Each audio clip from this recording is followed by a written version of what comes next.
Good morning and welcome to Yeshiva YouTube. Iyun Talina. Today we're doing Kuflam and Gimel Arachayim 133 Din Baruch B'Shabbos. The Rivash, Jewish Rivash quotes Halacha B'Shabbos Yom Tov Ein Omrim Baruch Achar Kadesh Basra. Even though there are certain places in the world, like here in Eretz Yisrael, where people say Baruch Hu after Shacharis, after davening, after the last Kaddish, in order to be motzi people who missed Baruch Hu, came late to shul. On Shabbos and Yom Tov you don't say it. So the Ramah gives a reason because people come early on Shabbos. The Shabur gives a different reason. He says because it's Kriyas HaTorah on Shabbos, you heard Baruch Hu, even if you came late for the Baruch Hu before Kriyas Shema, you heard the Baruch Hu of Kriyas HaTorah. And based on that, Rav Chukachinsky says on Mondays and Thursdays also you wouldn't say it because they heard Kriyas HaTorah on Mondays and Thursdays. I'd like to give a third reason for the reason is you don't say Baruch Hu on Shabbos and Yom Tov. What is Baruch Hu and why are you saying Baruch Hu? Baruch Hu as Hashem Avorach, you're blessing Hashem. Why is Baruch Hu? You say it after Psuke to Zimra, then you say Baruch Hu. What is the purpose of Baruch Hu? And then you say Baruch Hu before Kriyas HaTorah. What is Baruch Hu saying? So, Psuke to Zimra obviously is you're giving praise to Hashem. That's although Ashrei Halukas, you're giving praise to Hashem. You're talking about the greatness of Hashem. Baruch Hu is a transition where you're starting Berachos Kriyas Shema. Eventually leads to, Somek Gula Tefillah, where you're going to talk about tefillah, which is your personal bakashas, but you're talking about yourself, not talking about the greatness of Hashem. You talk about the greatness of Hashem in order, right, at the beginning of Shemona Esrei, because you want to, tell Hashem is great, that He should listen to your bakashos.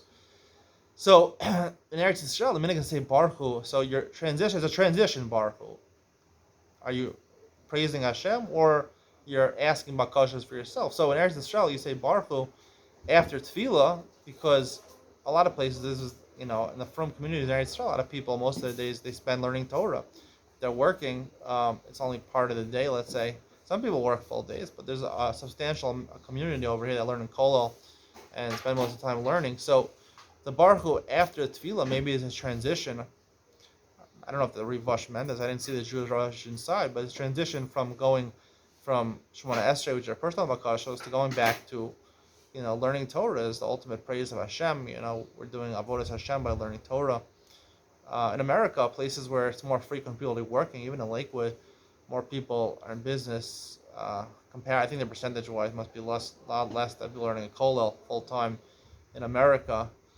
So therefore, there's no reason to say Baruch Hu, because you try to transition from Baruch Hu, from Psuke Zimra to personal bakashos, and you're doing personal avodah to earn money during your day in America. So that's why there's nothing to say Baruch Hu. And Shabbat and Yom Tov, the reason you don't say Baruch Hu even in Eretz Yisrael is because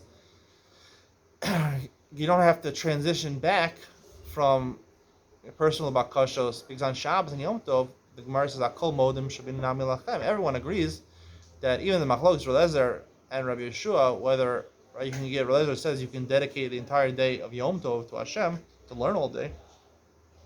On Shabbos you have to have lachem, and even Talmid Chachamim are supposed to, especially the Ramah says, people who learn during the week are supposed to dafka use Shabbos to enjoy themselves. So you already transitioned to personal bakashos, so you're continuing the rest of the day. You're having 3 sudas, you're having 2 sudas that day, so you're going to be engaged in things for your personal benefit. So there's no reason to transition back to Avodas Hashem. You're not learning, at least in Kollel, a full day.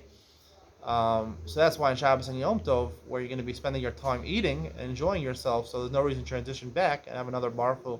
That's a third explanation, my own explanation of why there's no Baruch Hu on Shabbos and Yom Tov, and why not only just in Eretz Yisrael do you say Baruch Hu after davening. According to this, you'd say Baruch Hu on Mondays and Thursdays also, not like Rav Chukachinsky. I think I pronounced his name wrong, but you'll forgive me for that. Hope you enjoyed. See you in the next one.